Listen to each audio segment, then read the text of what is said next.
for today's mini vlog. So ayan, 6 PM na ngayon, naisipan kong labahan na tong mga bedsheet para bukas konti na lang ang lalaban ko, ang mga natira na lang namin na damit.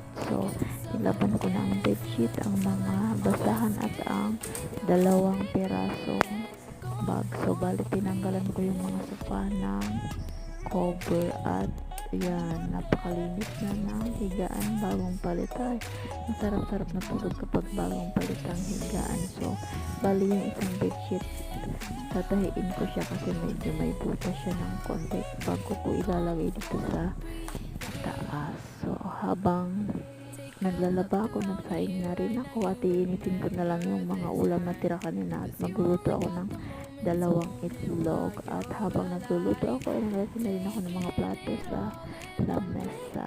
So ayun lang, thank you for watching, bye bye.